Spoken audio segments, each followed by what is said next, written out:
Ya, baik. Terima kasih rekan-rekan sekalian sudah masuk di Zoom meeting pada waktu dan jam yang sangat tepat sekali. Ini saya kemarin sempat kaget jika dapat informasi Association Group apakah jadwal kita untuk perkuliahan PAI ini offline atau online. Karena kalimat itu yang dikirim Bu Asmulyati itu, saya pikir kita ini offline terus. Agak saya juga, ini kalau offline saya nggak bisa ini. Kalian juga kan kalau offline mungkin nggak bisa, karena sedang berada di mana gitu ya. Ternyata offline itu hanya yang terdaftar di jadwal saja. Yang kalau ada di jadwalnya maka tetap PTMT, perkuliahan terbatas, tatap muka terbatas. Bila kemarin kita sudah melaksanakan itu, sekalipun hujan-hujanan, luar biasa ya. Baik, sekarang kita membahas tentang rukun Islam ya. Ini yang bertugas saya lihat di grup Vina Aulia dan Kaila Minanda. Vina Aulia belum masuk keduanya ya sini ya. Vina sama Kaila Minanda. Ada yang tahu kemana mereka? Pengurusan kelas sudah dibentuk? Apakah sudah ada pengurusan kelas di sini? Rahma, Mimah, saya mohon infonya apakah sudah ada ketua kelasnya, apakah sudah ada pengurus kelas, sehingga kalau ada yang berhalangan saya bisa tahu. Ini yang di tugas kelompok ini, saya lihat tugas kelompoknya materi rukun Islam, Vina Aulia dan Kila Minanda. Ada yang tahu tentang informasi beliau? Apa belum masuk? Ada yang tahu? Waduh, ini kayaknya belum terbentuk nih chemistry-nya.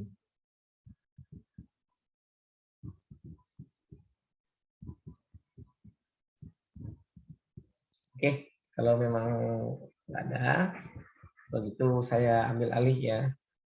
Intinya kalau memang sudah ada final Aulia dan Kila Minanda, dia langsung presentasi di sini. Nanti saya hanya menambahkan saja. Jadi kalau memang tidak ada, ya saya akan jelaskan.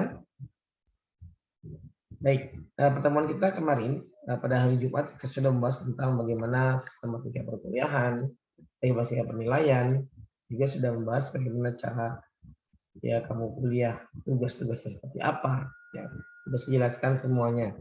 Dan sekarang kita membahas materi PAI-nya. Materi PAI kita ada beberapa materi PAI yang memang terlewatkan, yaitu kerangka dasar agama Islam, ya, nah dengan urgensi manusia beragama. Kerangka dasar itu hanya ada 3 di dalam agama Islam, yaitu syariah yang membahas tentang hukum Islam, yang kedua akidah yang membahas tentang ilmu tauhid, bagaimana kita beribadah kepada Allah, dan yang terakhir yaitu adalah akhlak, ya, yaitu akhlak karimah, akhlak yang mulia. Seperti apapun jabatan yang kamu miliki, sehebat apapun kamu, ya kalau memang tidak bisa memberikan yang terbaik, ya itu nol di mata Allah dan teman-teman kamu semua. Baik, ini Kila Minanda sudah masuk ini. Kila, apakah sudah siap dengan materi presentasinya?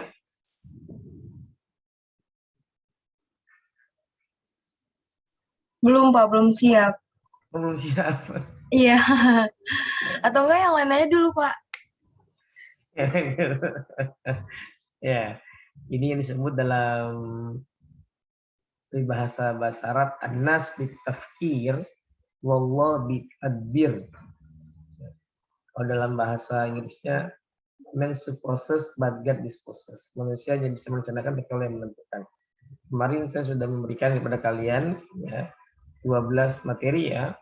Materi yang harus kalian presentasikan. Nah, di grup ini sudah ada, saya lihat nih, ada tertata nih, dan cukup bahagia tadi melihatnya ya. Itu materi tentang rukun Islam ya. Islam ini yang bertugas Vina dengan Kila ya. Oke, saya oke. Ya. Vina dengan Kila, saya pikir sudah siap ya. Vina tugas ini ada saya bacakan ya. Rukun iman, Anggi Anggreni dengan Nova. Lalu rukun Islam, Vina dengan Kila. Dan Islam dan Alam, Fani Meilina dan Maria Budi Ilham. Baru 3 materi. Hal yang saya berikan semuanya. Silakan diatur dengan rapi dengan teman-teman. Makanya kemarin saya minta untuk diatur sendiri agar tercipta komunikasi yang baik antara sama kalian. Sehingga saling menyapa. Tinggal diatur aja ya. Nah, kalau Kila ini belum siap, maka nanti untuk Jumat depan dua kelompok yang maju. Yang pertama ya kelompoknya Kila dengan Vina yang membahas rukun Islam. Dan yang kedua, kelompok Anggi Anggraini dan Nova yang membahas tentang rukun Kila dan Vina rukun Islam, Anggi dan Nova rukun iman. Nah, jadi untuk kalau hari ini berhalangan, maka yang bersangkutan kelompok tersebut tetap harus presentasi, tapi nanti next di minggu depan. Ya, dan minggu depan kita sudah mulai puasa, tetap perkuliahan ini tetap online, tetap berjalan. Baik, jadi seperti itu ya. Kita akan konsepnya ya. Jadi untuk Keila dengan Vina tetap Jumat depan tolong dipersiapkan dengan baik.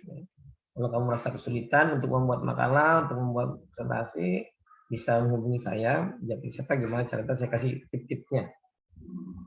Dan memang saya paham ya, kamu di ASPI ini banyak tugas yang harus kamu kerjakan.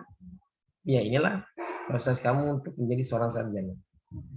Dimana kita harus membuat makalah, presentasi. Apa tujuannya? Itu mempertanggungjawabkan karya ilmiah yang sudah kamu buat. Mempertanggungjawabkan karya ilmiah yang sudah kamu buat.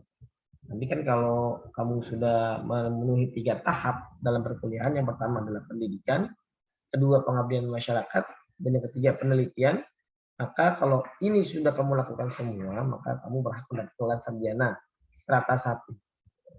Nah, proses pendidikan adalah tadi kita belajar agama, kita belajar ilmu dasar, ya. Kita belajar materi-materi yang lain juga. Jadi saya harap kalau dipersiapkan, ya. Jadi kamu suka tidak suka semester 8 kamu akan skripsi, dan skripsi kamu itu karya ilmiah yang harus kamu pertanggungjawabkan. Nah, makalah ini adalah skripsi kecil yang harus kamu presentasikan. Jadi saya minta untuk Jumat depan tolong dipersiapkan ya. Sheila Minanda dengan Pani, juga Anggi, dan siapa? Fitri ya. Oke, baik. Kalau gitu sekarang saya take over, saya ambil alih ya. Untuk hari ini materi kita tentang rukun Islam. Ya. Rukun Islam itu merupakan fondasi awal bagi orang Islam agar dia bisa memahami agamanya. Saya rasa kamu ini dari SD, SMP, SMA, sampai sekarang kuliah, ketahuinya rukun Islam lagi ya. Dan mungkin kamu bisa tahu semua yang Islam ada 5, sama syahadat, sholat, zakat, puasa, haji. Kamu kemanapun ini nggak akan pergi nih, ya. Karena memang ya emang ini cuma ada 5 itu rukun Islam. Akan tapi di sini saya akan berusaha menjelaskan dengan perspektif sudut pandang yang berbeda. Dan untuk lebih ininya saya akan share screen dulu. Mudah-mudahan nggak ada kendala ya ini saya. Oke, apakah sudah tampak di layar kalian?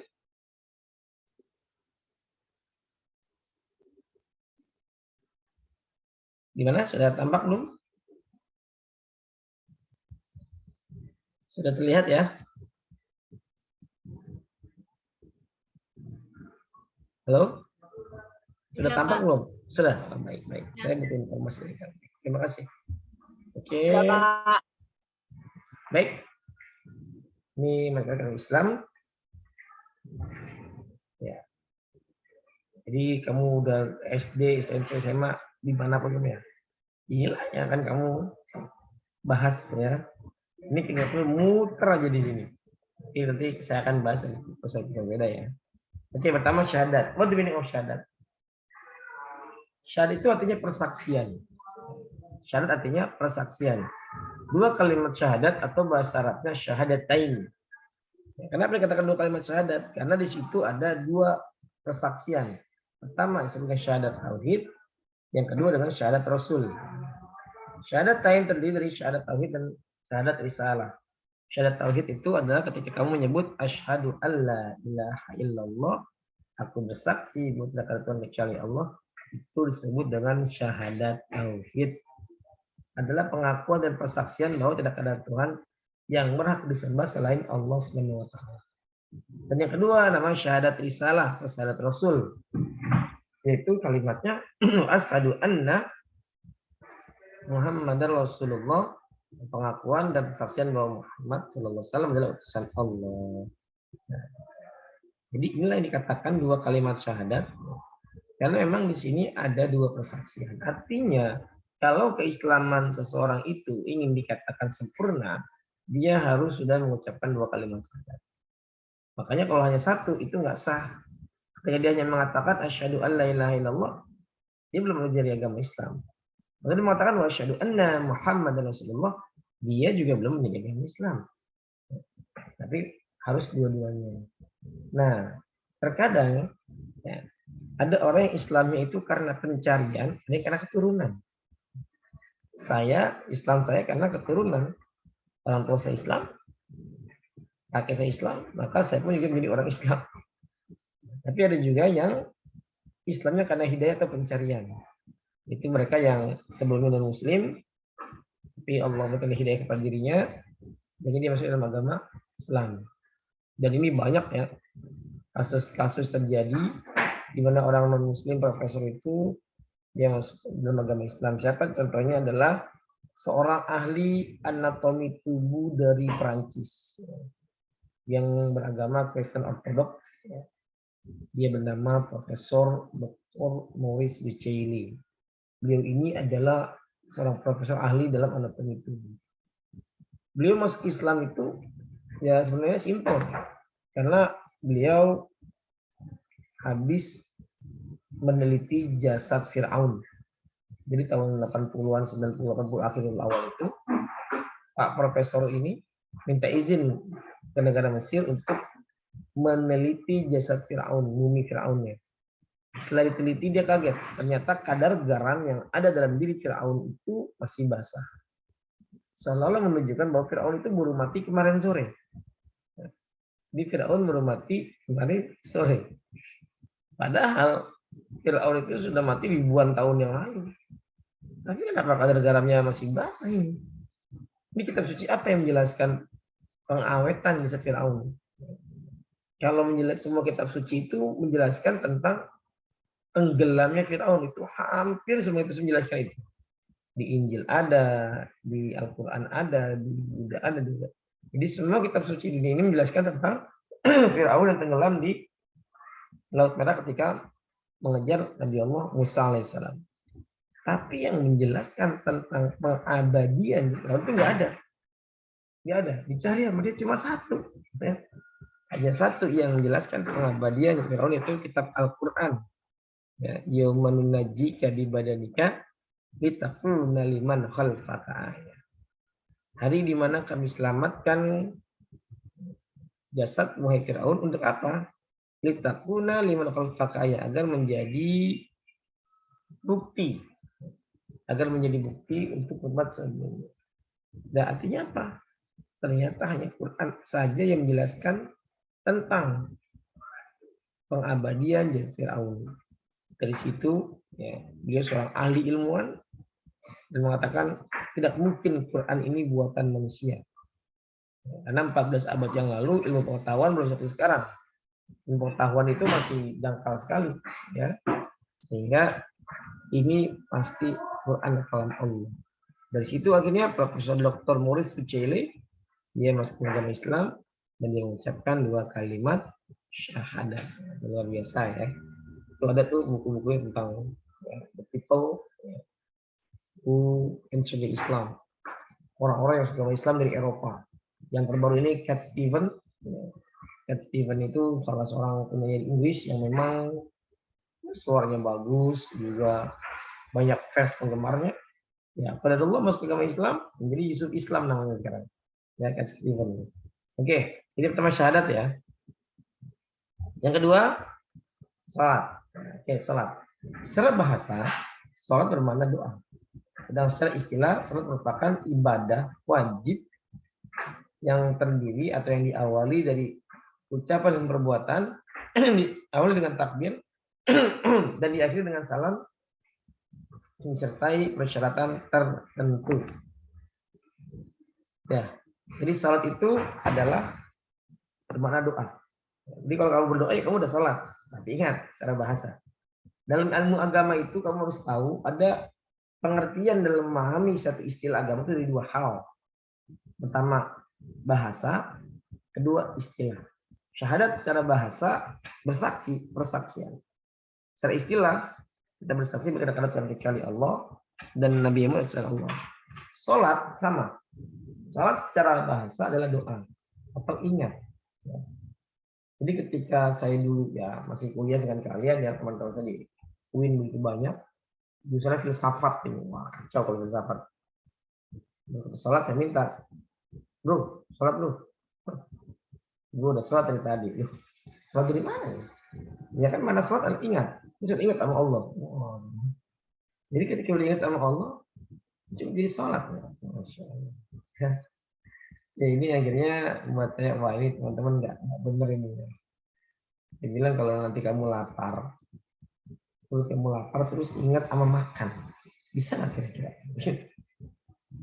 Mungkin bisa lagi.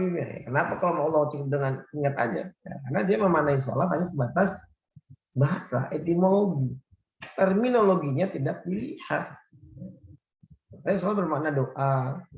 Hakimus sholat al-zikri. Bikinlah sholat untuk berdoa kepadaku. Terus kalau kamu udah berdoa, ya Allah, mudahkan urusan saya, panjangkan umur saya, itu kamu udah berdoa, udah sholat berarti.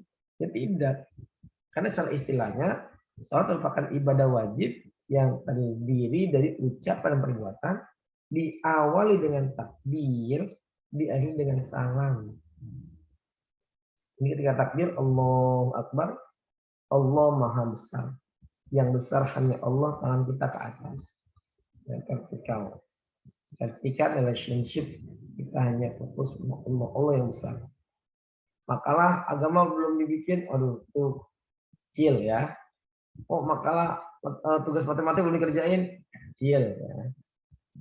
SPP kuliah belum dibayar, kecil ya. Yang besar hanya Allah Subhanahu wa taala, yang lain kecil. Allah Akbar, Allah Maha Besar. Udah fokus ingat Allah aja. Bar itu. Jadi ketika sholat kita hubungan sama Allah. Tapi ketika kita sudah selesai, diakhiri dengan salam. Assalamualaikum warahmatullahi. Assalamualaikum warahmatullahi. Apa artinya? Horizontal. Kita setelah berhubungan dengan Allah, vertical relationship, kita harus fokus juga pada horizontal relationship. Horizontal relationship. Di mana setelah sholat, lihat kanan kiri kamu. Siapa hari ini teman kamu yang nggak masuk? Hanya kenapa nggak masuk? Oh, dia sakit. Kalau dia sakit udah dijenguk belum? Ya itu pentingnya kita ibarat itu begitu. Jadi ibarat itu cuma dua sebenarnya. Hablum minallah dan hablum minannas. Kita berhubungan sama Allah dengan sama manusia. Hablum minannas kita ini tadi, jika kamu ada teman yang sakit, ya kita jenguk. Ada teman yang kesulitan dia membayar biaya administrasi, ya kamu juga ada kelebihan rezeki, kita patungannya bantu dia. Itu luar biasa ini. Ya, membantu orang itu luar biasa. Juga kalau mohon maaf, teman kamu mungkin butuh uang, kamu minjamkan. Teman kamu mungkin mau bikin makalah, nggak tahu caranya, kamu bantuin referensinya, wah itu luar biasa. Jadi ingat, sholat itu bukan hanya untuk fokus ibadah kepada Allah, tapi juga kita setelah ibadah kepada Allah, fokus dengan ibadah horizontal. Nah, saya yakin kalau sholat untuk nama-namanya kamu sudah tahu semua ya. Ada subuh, zuhur, asar, maghrib, isya. Subuh 2 rakaat, zuhur 4 rakaat, asar 4 rakaat, maghrib 3 rakaat, isya 4 rakaat. Jadi 2, 4, 3, 4. Ini kalau saya boleh menganalogikan, ini adalah nomor teleponnya Allah. Nomor teleponnya Allah. Jadi Allah itu ini nomor telepon. Kalau kamu pada hajat ya, itu tadi pencet semua nomornya. Kalau satu aja nggak kepencet, nah, ya Nggak bisa, nggak nyambung ini. Ya. Contoh, kamu ingin telepon saya, menghubungi saya, tapi ada satu nomor di HP saya yang kamu nggak pencet, yang nggak nyambung. Kamu banyak permohonan. Ya Allah, panjangkan umur saya, sehatkan badan saya, beri saya kecerdasan dalam memahami materi perkuliahan seperti satu ini. Juga mudahkan orang tua saya dan mencari rezeki buat biaya saya. Mau banyak permohonan kamu. Tapi subuh kamu kesiangan. Zuhur kamu kerepotan. Asarnya di perjalanan. Maghribnya kecapean. Isaknya ketiduran. Nah terus sholatnya kapan? Malah nggak sholat. Makanya di Fatihah itu iya karena budu, iya karena stain. Coba fokus. Allah menyebut kata na'budu terlebih dahulu baru nasta'in. Hanya kepadamu ya Allah kami menyembah dan hanya kepadamu kami mohon pertolongan. Na'budu di sini menyembah. Artinya menyembah itu apa? Artinya ibadah kita dibenerin dulu. Sholat kamu dibenerin dulu. Kalau mau yang banyak tadi itu sholatnya dibenerin. Kalau sholatnya udah baru nasta'in. Minta ampun. Sholat kamu, puasa kamu, kalau masih ada hutang Ramadan 2021, ya tolong dibayar. Ini udah mau ketemu lagi belum dibayar juga. Waduh, anak kafarat kamu. Berarti puasa ada mas sendiri ya. Oke, jadi sholat jangan dilihat seperti itu. Maka Allah mengatakan iya karena dulu, oh iya karena ibadah dulu dibenerin, baru minta sama Allah banyak apa hajat-hajat kamu. Ya nggak nyambung nih. Kalau kamu banyak permohonan, tapi sayangnya kamu ini sholatnya tidak dijaga. Lalu implementasi sholat itu apa? Implementasi sholat adalah kedisiplinan. Lagi. Implementasi sholat adalah kedisiplinan. Nah, ini mohon izin bisa di unmute ini siapa ya? Kang Hendri ya?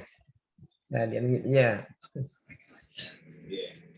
Ya, ini memang inilah pesanannya kalau kita online ya. Oke, Kang Hendri bisa di dulu mungkin yang masih ini di unmute dulu mungkin. Oke. Nanti gantian berbicaranya. Saya dulu nanti baru kalian ya. Oke, terima kasih Kang Hendri. Oke, baik. Selanjutnya. Implementasi sholat itu adalah kedisiplinan. Kenapa? Karena memang sudah ada waktu sholat. Subuh waktunya 5:30 sampai jam 6. Zuhur jam 12 sampai jam 3. Asar jam 3 sampai jam 6.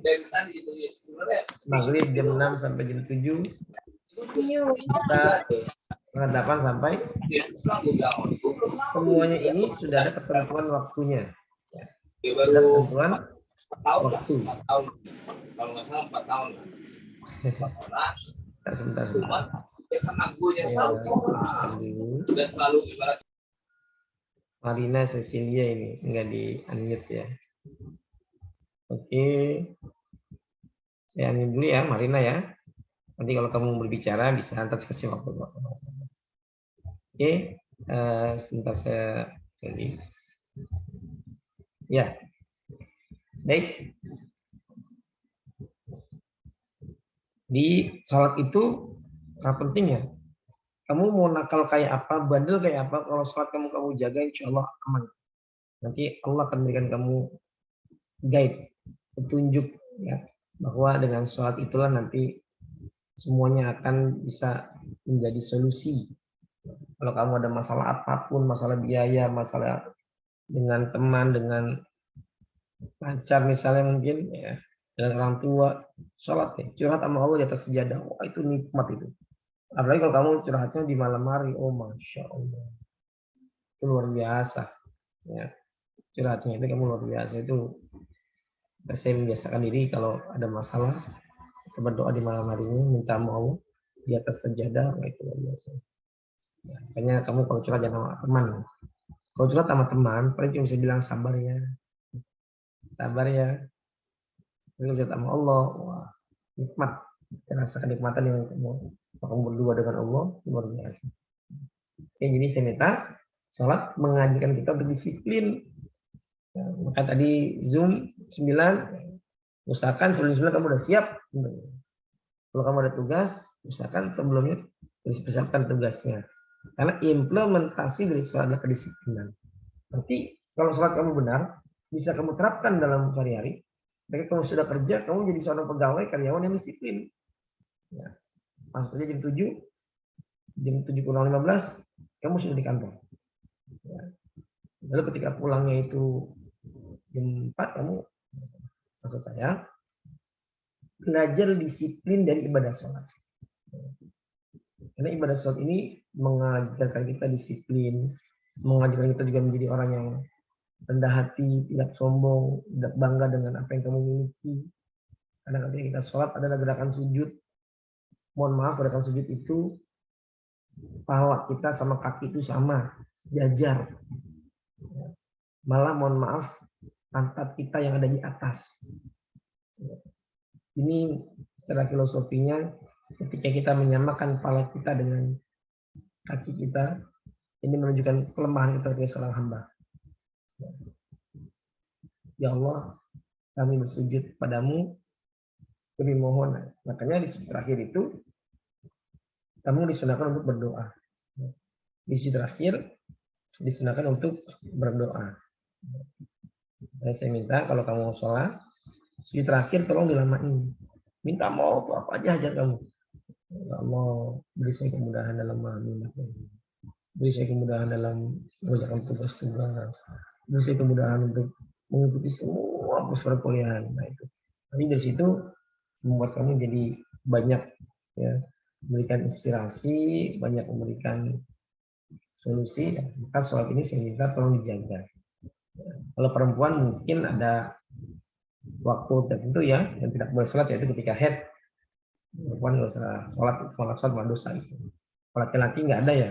Kang Henry nggak ada alasan untuk tidak sholat ini. Kalau perempuan ada alasan. Oke, terutama sholat. Ini ada syarat untuk sholat. Ada bedanya syarat dan rukun. Kalau syarat itu sebelum pelaksanaan ibadah. Kalau rukun saat ibadah. Itu bedanya ya. Setiap ibadah syariat dalam Islam itu pasti ada syarat dan rukun yang udah pasti. Maka syarat sholat. Sebelum kita sholat, apa aja syarat-syaratnya? Yang pertama Islam, itu sudah tentu. Yang wajib sholat adalah orang Islam. Yang kedua balik. Balik itu orang yang laki-laki sudah mimpi basah, wet dream, perempuan sudah head. Mungkin di sini ada yang belum balik. Kang Henry udah mimpi basah. Atau yang perempuannya ada yang belum head di sini. Sekiranya ada, ya kamu berarti belum wajib sholat ya. Tapi kalau sudah head dan mimpi basah, ya kamu sudah wajib itu. Oke. Yang ketiga berakal. Ya, orang gila nggak wajib sholat. Orang tidur nggak wajib sholat. Ya. Orang ayan gitu nggak wajib sholat. Jadi yang wajib berakal. Tapi kalau kamu pengen nggak wajib sholat ya, jadi orang gila. Bentar nggak berakal. Jadi nggak wajib sholat ya. Yang keempat, suci dari hadas dan najis. Artinya kamu ya suci badan kamu itu. Kalau kamu mohon maaf habis buang air kecil, buang air besar, kamu langsung mencucikannya, berwudu. Suci seluruh badannya, pakaiannya, ya, lalu tempat sholatnya itu harus suci semua. Pakaian kamu ini tolong ketika sholat itu dibedakan ya, antara pakaian buat ke mall, pakaian buat kuliah, pakaian buat hangout, ya, buat sholat itu tolong dibedakan. Misalkan buat sholat ini pakaiannya khusus. Bisa keenam adalah menutup aurat. Ini aurat laki-laki antara pusar sampai lutut. Jadi laki-laki itu kalau sholat hanya berkewajiban menutupi pusar dan lututnya aja. Pusar dan lutut. Ya. Jadi kalau ada laki-laki sholat nih, Kang Henry sholat pakai kemben misalnya. Ya, Kang Henry pakai kemben. Ya, sholat pakai kemben, nah itu udah sah.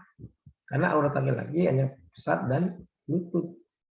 Tapi kalau aurat wanita dalam sholat, seluruh anggota badan kecuali muka dan kedua telapak tangan. Yang lainnya harus tertutup. Ini aurat. Yang ketujuh telah masuk waktu sholat. Jadi kalau sholat asar sekarang ya nggak boleh.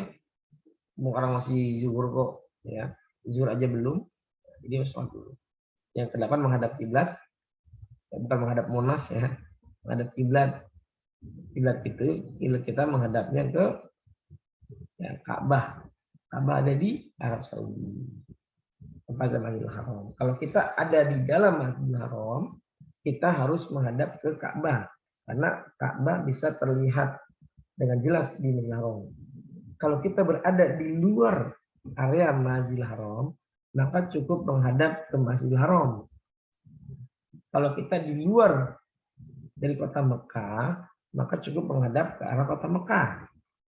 Kalau kita di luar ya negara Arab Saudi, ya kita cukup menghadap ke arah negara Arab Saudi.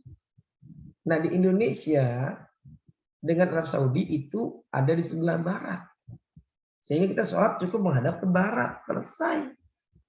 Menghadap ke barat, tidak perlu tuh. Ya, sekarang kan lagi zaman ini saya kalau sholat di masjid-masjid itu kok ada beberapa masjid yang dimiring-miringin gitu ya. Ini karena mataharinya bergeser, jadi dimiringin semuanya. Ini gimana? Ya, udah jelas-jelas mimbarnya di tengah, dimiringin di sini. Ya, emang kalau tarik garis lurus, apakah sampai tuh? Ya, kiblatnya ke Ka'bah.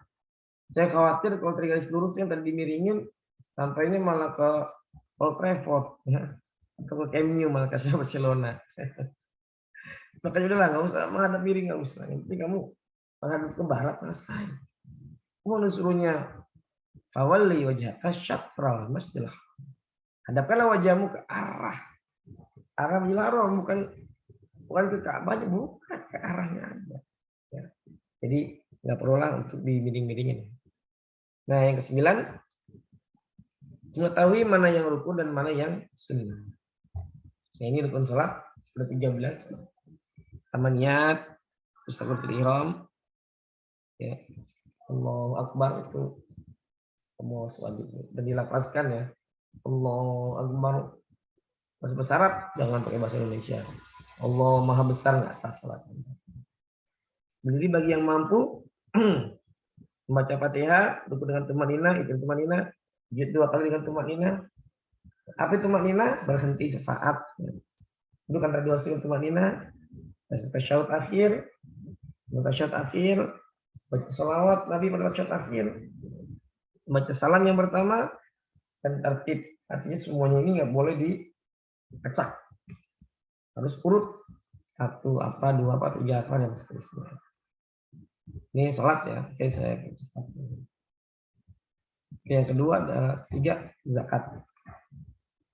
Zakat adalah sejumlah harta yang wajib dikeluarkan oleh pemeluk agama Islam untuk diberikan kepada golongan yang berhak menerima, seperti miskin dan semacamnya. Ada 8 yang berhak menerima zakat yang teroleh syariat.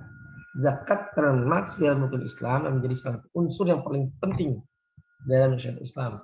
Zakat juga merupakan ya, ibadah penyempurna di sholat wahid lainnya telah diatur dengan rinci dalam Al-Quran dan Sunnah. Zakat itu ada 2 ya, zakat wajib dan zakat sunnah. Zakat wajib itu zakat fitrah. Nanti kamu ketika masuk bulan suci Ramadan, ya, kamu membayar zakat itu 3,5 liter beras. Atau kalau dikonversikan dalam bentuk uang, itu 35.000. Ya, saya rasa setahun disuruh bayar 35.000 itu gampang banget ya. Setahun 35.000. Uang jajan kamu aja di Asmi sehari 35.000 kadang-kadang ya. Ini setahun loh.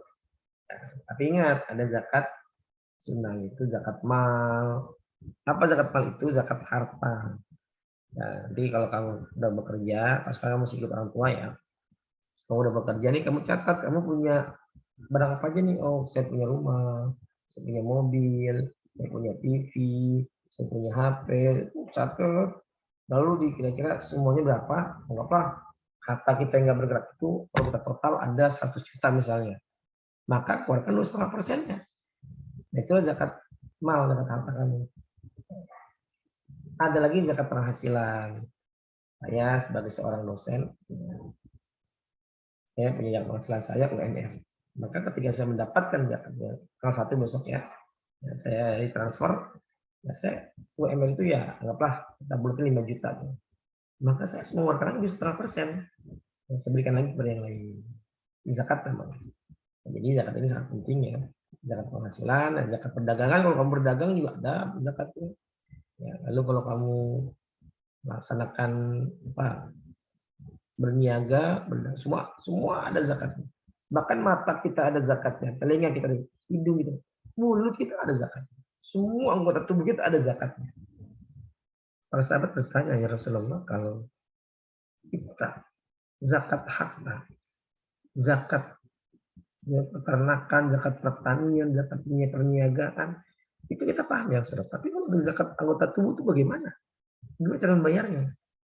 Lebih mengajarkan sallu alaikum duharqatain. Salatlah kamu dua rakaat. Jadi zakat mata, zakat telinga, zakat hidung, zakat mulut itu ada pada salat duha. Salat yang dilaksanakan pada pagi hari ini dari sejak tadi jam 7 sampai jam 11. Saya sarankan kalau kamu ini kerjakan salat sunnah duha karena itu manfaatnya itu banyak.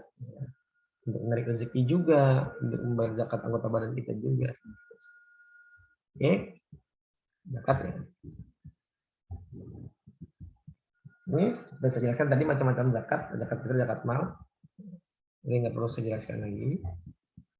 Puasa, ini arti puasa. Puasa menurut bahasa adalah menahan. Menurut syariat Islam adalah puasa satu bentuk aktivitas ibadah kepada Allah dengan cara menahan diri, makan, minum, nafsu, dan lain-lain yang dapat membatalkan puasa sejak terbit matahari hingga terbenam maghrib. Dengan puasa, puasa memiliki fungsi dan manfaat agar diri kita paham terhadap hawa nafsu, sabar, disiplin, jujur, dunia fakir miskin, kepada Allah, juga membuat tubuh kita sehat. Ini manfaat puasa ini luar biasa ya.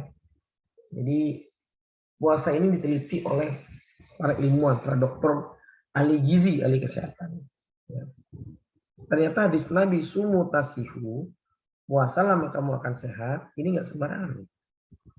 Ini berdasarkan hasil penelitian. Ya. Hasil dari penelitian. Bagaimana hasil penelitiannya? Lambung kita, perut kita itu bisa menghaluskan makanan, memproses selama 8 jam baru benar-benar halus ini satu lambung kita. Jadi kalau tadi kamu makan sarapan pagi jam 7 pagi ya, tadi kamu makan sarapan, maka 8 jam kemudian jam 3 sore itu lambung kamu baru istirahat. Baru selesai mengunyah makanan, menghaluskan makanan dan mengkonversikannya menjadi tenaga. Itu 8 jam. Permasalahannya, kita sarapan jam 7 tadi. Ya. Harusnya kita makan lagi jam 3. Tapi kan itu enggak faktanya. Kamu jam 7 makan, nanti jam 12 kamu udah makan lagi, makan siang. Kalau kamu makan jam 12, ya, akhirnya kan apa? Itu masih ada waktu 3 jam dari makan pagi yang tadi, jam 7 itu. Jadi lambung bekerja lagi, ekstra lagi kerjanya. Nah jam 12 kamu makan. Harusnya jam 9 malam kamu udah makan. Ini kan enggak. Jam 5 sore kamu udah makan. Akhirnya lambung bekerja lagi. Jam 5 sore kamu makan, harusnya jam 1 malam kamu makan. Jam 9 udah makan lagi. Kerja lagi lambung kamu menghaluskan makanan. Ya. Sesuai anjuran dokter jadi ya, 4 sehat, 5 sempurna, 7 ngemil. Jadi banyak ngemilnya kamu. Nah, akhirnya apa? Lambung kita ini nggak istirahat.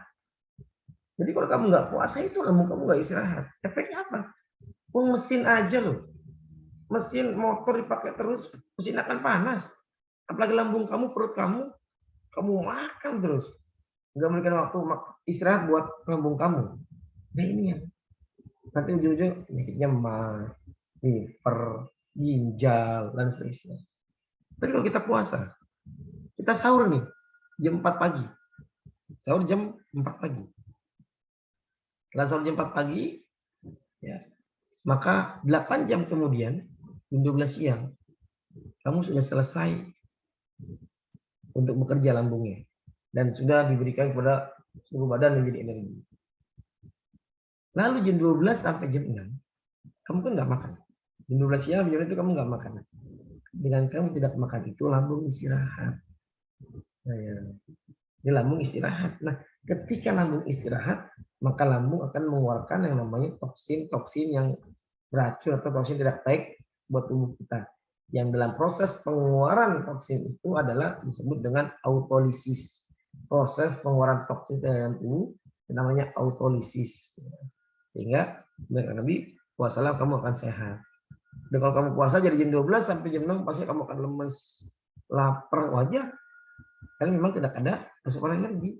Tapi saat itulah maka toksin-toksin itu keluar. Kalau orang puasa jam 12 siang sehat gagah, wah, pertanyakan itu. Jangan-jangan dia demo juga ya. Kayak di sini. Oke, next. Ini macam-macam puasa. Ada puasa Ramadan, besok kita mau Ramadan, bentar lagi puasa kafarah, puasa denda ini ya. Puasa nazar, puasa janji. Yang sunat puasa 6 bulan Syawal, puasa tengah bulan, puasa Kamis, Arafah, puasa tanggal 9 10 Muharram, puasa Nabi Daud, puasa Rajab, Sya'ban, dan bulan-bulan suci.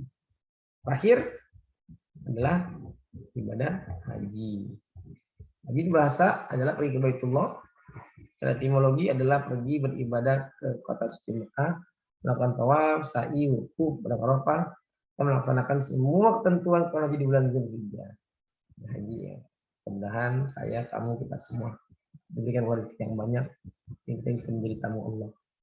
Kemarin saya ya habis minimal saya daftar haji, ternyata waiting listnya sekarang sudah 25 tahun. Insyaallah. Usia saya sudah 35 tahun sekarang. Ya, maka nanti kalau Allah mengizinkan itu berangkat umur 60. Saya sarankan kamu kalau ada kelebihan rezeki orang tua kamu mau haji, ya dari sekarang nih kamu bayar nih. Ya, dari sekarang kamu bayar. Kamu bayar, dan maka usia kamu kan sekarang relatif umur 20-an ya. Jadi kalau kamu sekarang nanti umur 45 kamu sudah gagahnya, kamu udah berangkat haji. Kalau sekarang waiting listnya 25 tahun, Masya Allah. Mudah-mudahan kita bisa berangkat semua ya. Oke, syarat haji ini tadi beragama Islam, balik, sadar rohani, merdeka dan mampu. Mampu biayanya, mampu badannya, mampu duitnya. Oke, kalau rukun haji, ihram, wukuf, tawaf, sa'i, tahallul dan tartib. Baik, ini adalah tadi materi tentang agama Islam. Baik, semoga kita bisa memahami bahwa rukun Islam ini merupakan dasar kita, ya, fondasi awal kita agar kita bisa memahami dan melaksanakan semua ajaran agama kita.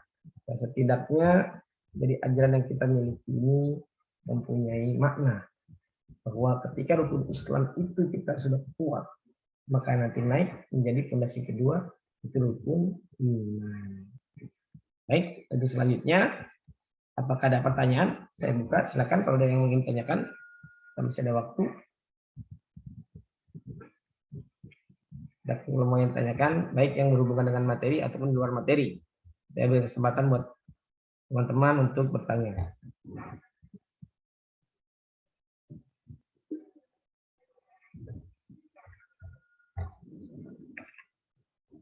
Tidak ada ya?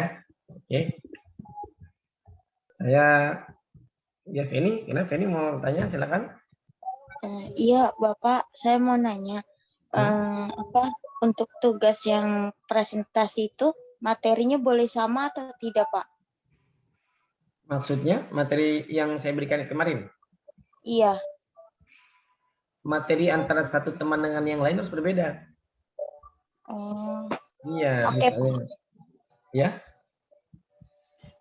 Mau nanya satu lagi, Pak, kalau misalnya perempuan yang sudah balik lagi menstruasi tapi lebih dari sebulan itu kita gimana Pak biar itunya kan maksimal paling 5 hari atau berapa Pak menurut Islam.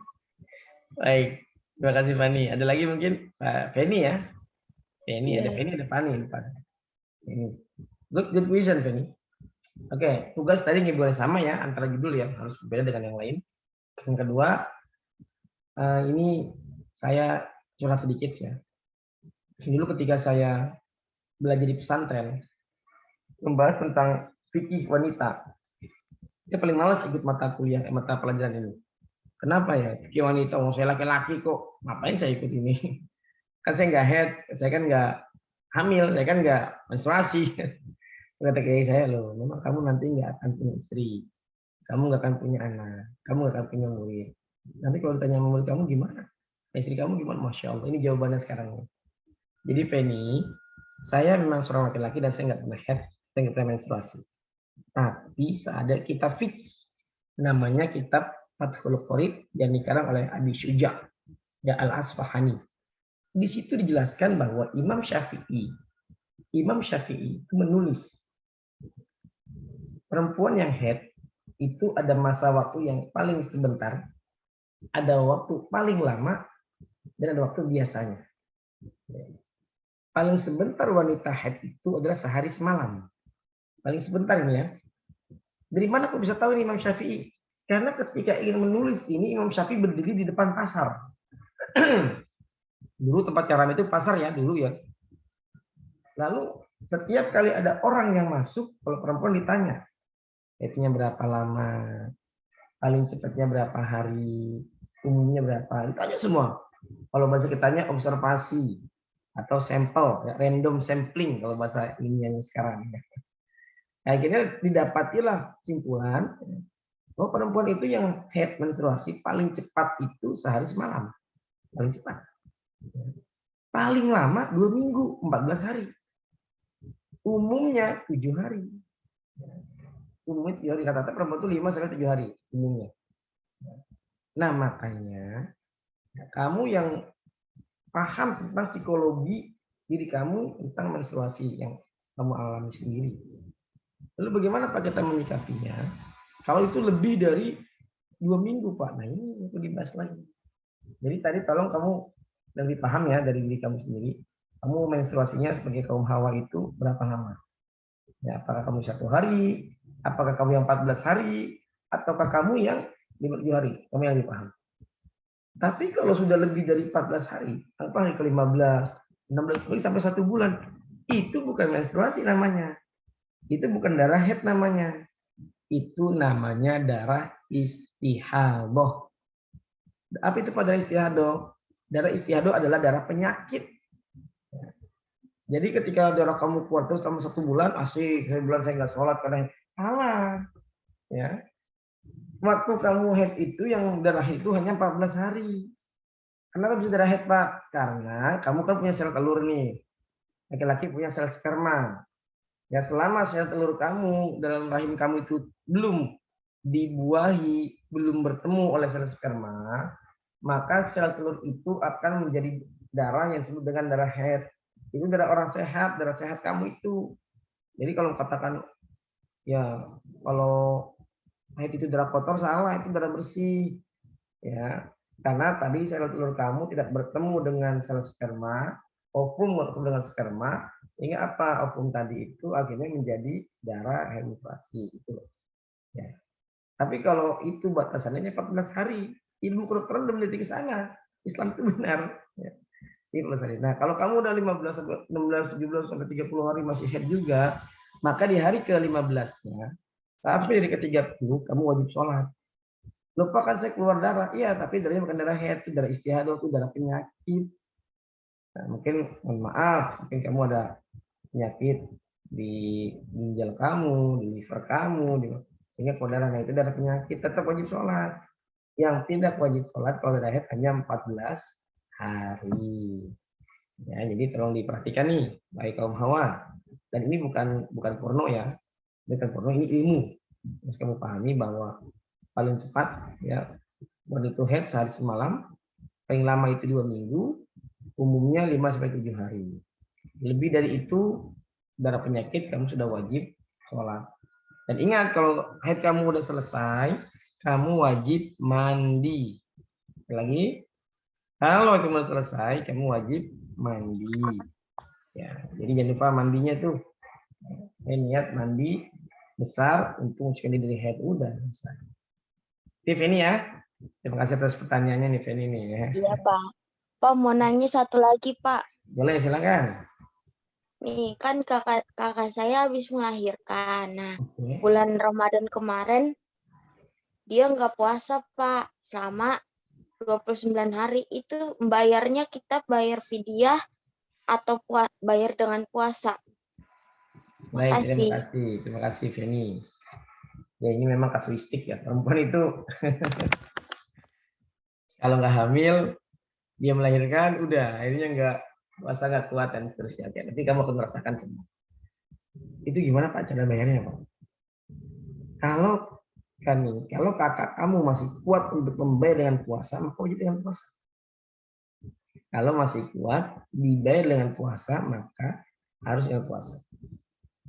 Fidyah itu, puasa fidyah itu hanya untuk orang tua renta yang memang udah nggak kuat lagi buat puasa.